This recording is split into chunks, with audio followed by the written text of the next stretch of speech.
السلام عليكم waxaan rajeynayaa inaad fiican tihiin meel walba oo iga daawanaysaan hadda. Mowduucan maanta wuxuu quseeyaa ama muuqaalkani si guudba waalidiinta Soomaaliyeed si gaar ahna hooyooyinka. Waxaan ku bilaabayaa sheeko yar oo dhiirigelin ah. Hadda ka hor anigoo wadada soo lugeynaya laamiga waxa igu horeysay marka maama igu horeysay samaan faraha isxiray marka iyadu goysay kadib. Xoogaa bay igu horeysay. Anna waxaan ka dambeeyay inta samaan faruhu isfurayay dib isu furayay daqiiqad iyo badh ama 2 daqiiqo meelahaas. Tartiib bay iska socotay wadada markaan gooyay kadib baan soo gaaray. Maamada marka isku dhinac baan u soconaa, isku jihaan u soconaa. Waan iska salaamay inay muslim tahay baan ogaa laakiin cid ay tahay ma garanaynin. Waan iska salaamay waxaan ku yiri salaamu calaykum. Waxay iigu jawaabtay wa calaykum assalaam iyadoo ii raacisay habar yar ma Soomaali baa tahay. Anna uma malaynin markaan salaamay inay Soomaali tahay. Waxaan ku yiri habar Soomaali baan ahay. Waan iska sheekaysanay aniga dadka waaweyn si guudba wallahi rag iyo dumarba way igu baxdaa sheekadooda waan jeclahay sheekada dadka waaweyn marka waan iska sheekaysanay waxay igu tiri hooyo wadanka waan ku cusbahay horta waxay weydiisay waxay igu tiri ma agagaarkan baad degan tihiin marka waxaan ku yiri halkan baan deganahay aad uma kala dheerin iyada laftirkeeda gurigooda ii tilmaamtay gurigooda iyo guriganagu isku dhow yihiin marka waxay igu tiri habar yar waxaan ka imid qurbahan ka imid anigu dibadahan ka imid hay waxay tiri muddo aad u badan baan ku maqnaa qurbaha waxay tiri anigoo yar baan qurbaha tagay oo waan ku ciyaal dhalayo in badan baan joogay hooyo weyna way ahayd marka waxay tiri Jaanisba waan u waayay aan noloshaydii waxay tiri aan waqti uga faa'iideysto oo noloshayda kula kaliyoobo oo waxay tiri cilmigii iyo diintii aan daalacdo waxaan go'aansaday inaan ka tago odaygaygii iyo ciyaalkii iyo reerkii iyo shaqadii iyo wax walba anigoo u jeestay oo u jihaystay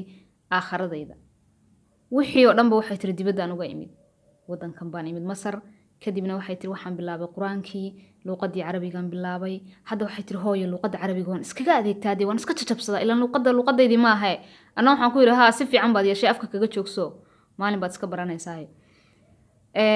waxay tiri marka 2 bilood baan hadda joogaayo wallahi waxay tiri naftayda raali baan ka ahay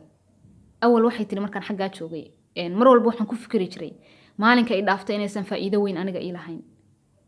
waxay tiri salaadeeda si wacan uma tukan karin waxay tiri ma sixi kareynin waxaan bartay salaada si loo tukado si wacan loogu tukado quraankii baan soo bilaabay luqadii waa aniga iska jajabsanay waxay tiri iyadiina waan bilaabay waxaan u jeestay inaan sanad ama 2 sano naftayda aan siiyo in quraankii iyo luqadii carabiga iyo diintaydii iyo wax walbaba aan barto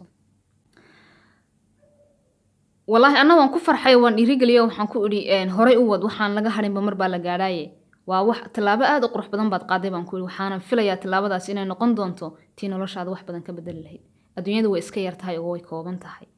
intaad joogto wax ka qaado intaad joogto aakhiradaada u shaqayso iyadoon ahayn inaad aakhira kaliya u jeedsato laakiin adigoo aakhiradaadina midigta ku haysta bidixda ku qabsa adduunyadaadina isku wad ilaa inta la nool yahay duniduba dhaqashay rabtaaye iyo tabcasho marka si guud waxaan ula hadlayaa waalidiinta Soomaaliyeed si gaar ana oo ka xaq jiraan dumarku ragga mar walbaba maxay la raggu inta badan waxba iska bartaanba dumarku intay waxaad arkaysaa hooyo ilmaheedii iyadoon marka hore waxay guursataa laga yaabaa aan waxba aqoonin way ku ilmo dhashay ilmaheedii reeraabay maalin walba waxbarashada geesaa waxbarashay ku dhameeyeen jaamacaday dhameeyeen PhD bay gaareen iyada dhashay ee soo korisay soo barbaarisay inta daba ordaysayna ma taqaano sida magaceeda loo qoro ma taqaano salaadeeda si sax ah sida ay ugu tukato cilmi badan looma baahna meesha cilmi badan qasab ma aha inuu barto qofku waa ikhtiyaari waa adiga khiyaarkaaga weeyaan hadaa doonaysid inaad cilmi badan baratid laakiin waxa loo baahan yahay waxay tahay hooyooyinka Soomaaliyeed inay fadhiga ka kacaan waqtigooda ay ka faa'iideystaan anigoon isku wada dareynin oo dhahayn hooyooyinka Soomaaliyeed waa dad maaragtay umiyiin ama aan waxna qorin waxna akhrin laakiin in badan waxa ku jirta aan runtii waxna qorin waxna akhriyin ma haysato dadkaasi ama hooyooyinka iyaga ama ay haysato waxbarasho la'aan waxa haysata ka go'naansho la'aan maxay qofku markuu uu wax ka go'aan ama hadda dadaalkiisu ha badnaado ama ha yaraado inta aad loox jiidanaysid wax wadid waxa la yiraahdaa sadar iyo subax yaa badan marka hadaad wuxuun iska loox jiidatid maalin meel baad ku gaadhaysaa waxaan idinku boorinayaa inaad wax barataan ka faa'iideysataan waqtigiina inta aad ilmahaaga yarka wax baraysid ee waxbarashada u kaxaynaysid adiguna ka faa'iideysa waqtigaaga bara salaada si loo tukado si sax ah baro luqadda aad doonaysid inaad baratid baro quraankii waxaad helaysaa waqtigii hore horta marka la yidhaahdo xagga cilmiga qofku inuu cilmi bartaa wax iska adag bay ahayd maxaa yeelay cilmiga meel walbaba lagama heli karayn maktabada kitaabadu yeelaan oo qofkii rabaa soo gadan kara ma jirin qof cilmiga ku barayo waxaa laga yaabaa dadku inay u safraan waqtiyadii hore bilooyin inay u safraan si ay u helaan qof cilmi bara oo sheekh u ag fadhiistaano waxa weeyaan hadda wax walba waa la fududeeyay adigoon meel u bixin hooyada Soomaaliyeed iyadoon meelna u bixin oon meelna aadin oon ilmaheedii iyo gurigeedii dayicin bay waxay heli kartaa waqti ay wax ku barato iyo ciddii bari lahayd waliba si bilaasha internetka waxaa ku jira wax walba u baahato luuqad kale hadaadan xataa aqoonin waxaad helaysaa luuqadaadii hooyo Soomaaligii sheekhyadii oo cilmiga maaragtay su'aalo iyo jawaabo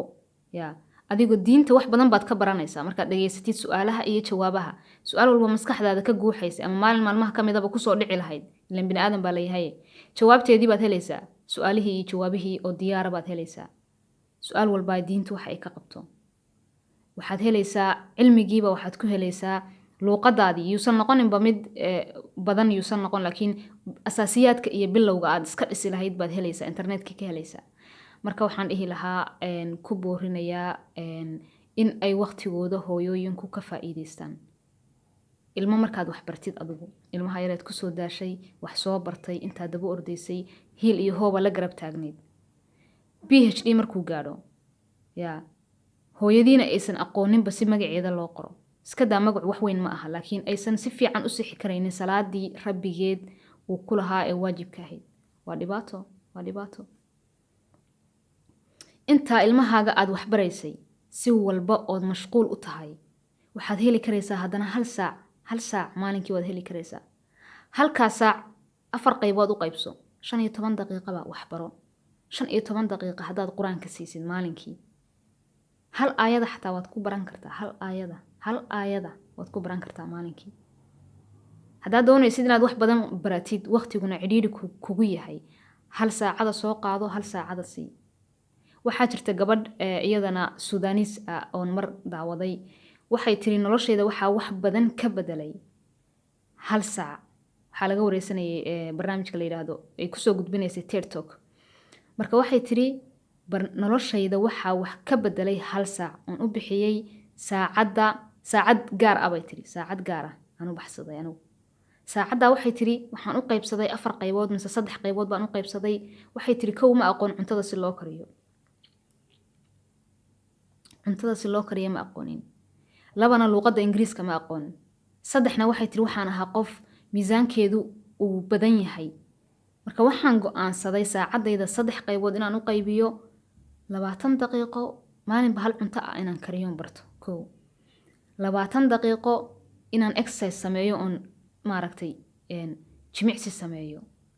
20 daqiiqana 20 baan u qaybsadayba saacadaydiiba wax walbo ila soo darsabay tiri si walbo aan u mashquulsanahay kama taga saacada iyada wax in noqoto sida wax waajib oo kale sida caado aan beertay oo kale saacada waxaan dhihi karayaa bay tiri maanta heerka aan taaganahay baan ku gaaray luqadii baan ku bartay cunto kariskii baan ku bartay oo waliba heerar sare ka gaaray waxaan ku bartay waxay tiri waxaan iskaga dhimay miisaankii marka waxaan idin leeyahay waqtiga ha laga faa'iideysto waqtigiina ka faa'iideysta adigoon lacag bixinin haddaad ka cabanaysid inaadan waqti haysan haddaad ka cabanaysid dhaqaale xumo inay ku hayso haddaad ka cabanaysid inaad joogtid meel aan cilmiga aad doonaysid aadan ka helayn ama sidaad doonaysid aan wax lagugu barayn ugu yaraan internet baad helaysaa meel walba internetku wuu gaadhay internetkaad wax walba ka helaysaa adigoon lacag bixininna waxaad ku baranaysaa si bilaasha markaad isdhistidood meel fiican gaadhidna dee markaa waxaa weeyaan qofna uma baahnid haddaad awoodana lacag baad ku baranaysaa haddaad aadan awoodinna waad iska dayn karaysaa waad isku filan tahay markaa iyada intaasaan doonayay maanta inaan idinla wadaago halkan haddaan isla soo gaarnay ood muuqaalkan dhammaysatay waan kaaga mahad celinayaa muuqaalka haddaad ka heshay suulka saar si aad noogu soo birto subscribe taabo wixii fikir iyo ra'yi isweydaarsiya ama aad jeceshahay channelkan inaad ka aragtid qaybta hoose ee faalada noogu reeb waynoo muuqaalka kan xiga insha allah nabadii caafimaad baan idinka tegay asalaamu calaykum waraxmatullahi wabarakaatu